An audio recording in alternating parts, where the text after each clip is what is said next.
بسم اللہ الرحمن الرحیم۔ ایک اسلامک سٹوری سننے والے تمام دوستوں کو السلام علیکم۔ دوستو، اگر آپ ہمارے چینل پر نئے ہیں تو ہمارے چینل کو سبسکرائب کر دیں، ویڈیو اچھی لگے تو لائک کر دینا۔ آج میں آپ کو دائی حلیمہ کے گھر حضور صلی اللہ علیہ وسلم کی برکتوں پر واقعہ سناتا ہوں۔ حضرت عبداللہ بن جعفر کی روایت سے بیان ہے کہ رسول اللہ صلی اللہ علیہ وسلم کی دائیا حضرت حلیمہ نے کہا، جب میں نے آپ کو اپنی گود میں لیا تو فوراً میری چھاتیاں بقدر ضرورت دودھ سے بھر آئیں۔ پہلے میرا بچہ یعنی زمرہ بھوکا رہنے کی وجہ سے سوتا نہ تھا، اب دونوں نے سیر ہو کر پی لیا اور سو گئے۔ پہلے میرے پستان میں اتنا دودھ نہ تھا جو بچہ کے لیے کافی ہوتا، نہ ہماری اونٹنی کے پاس دودھ تھا جو بچہ کو پلایا جا سکتا۔ اب جو میرا شوہر اونٹنی کے پاس گیا تو دیکھتا کیا ہے کہ اونٹنی کے تھن دودھ سے بھرے ہوئے ہیں۔ میرے شوہر نے ان کو دوہا اور میں نے خوب سیر ہو کر پیا اور شوہر نے بھی خوب پیا، اور وہ رات بڑے چین سے گزری۔ محمد صلی اللہ علیہ وسلم کو لے کر جب میں واپس آئی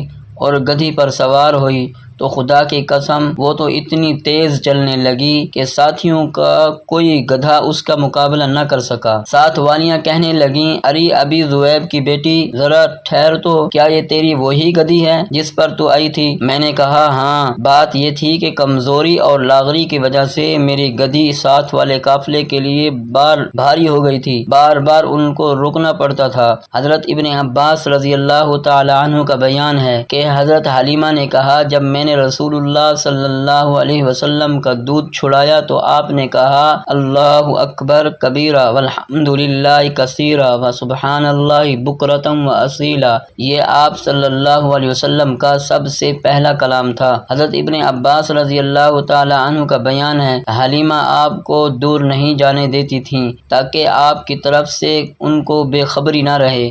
ایک روز آپ اپنی رضاعی بہن شیمہ کے ساتھ باہر چلے گئے اور جہاں اونٹ تھے وہاں جا پہنچے۔ حلیمہ تلاش میں نکلیں۔ آپ صلی اللہ علیہ وسلم اپنی بہن کے ساتھ مل گئے۔ حلیمہ نے کہا، اس گرمی میں تم کہاں پھر رہے ہو؟ شیمہ نے کہا، اماں مجھے اپنے بھائی کے ساتھ تو گرمی محسوس ہی نہیں، برابر ان کے اوپر ایک بدلی سایہ کر رہی تھی۔ جب کہیں ٹھہر جاتے تھے بدلی بھی ان کے اوپر ٹھہر جاتی تھی، یہ چل دیتے تو بدلی بھی ان کے اوپر چل دیتی۔ یہ بھی روایت میں آیا ہے کہ حلیمہ جب آپ کو لے کر بتوں کی طرف گئیں تو حبل اور دوسرے بت آپ کی تعظیم میں اپنی اپنی جگہ کھڑے ہو گئے، سرنگوں ہو گئے۔ اور یہ بھی مروی ہے کہ حلیمہ آپ کو دودھ پلانے لگیں تو پستانوں سے اتنا دودھ بہنے لگا جو 10 بلکہ اس سے بھی زیادہ بچوں کے لیے کافی ہوتا۔ جب حلیمہ رضی اللہ تعالی عنہا آپ کو لے کر کسی خشک وادی میں سے گزرتیں تو وہ فوراً سرسبز ہو جاتی۔ حضرت حلیمہ خود سنتی اور دیکھتی تھیں کہ پتھر اور درخت آپ کو سلام کرتے تھے اور درخت کی شاخیں آپ کی طرف جھک جاتی تھیں۔ رسول اللہ صلی اللہ علیہ وسلم اور آپ کا رضاعی بھائی دونوں ساتھ ساتھ بکریاں چرایا کرتے تھے۔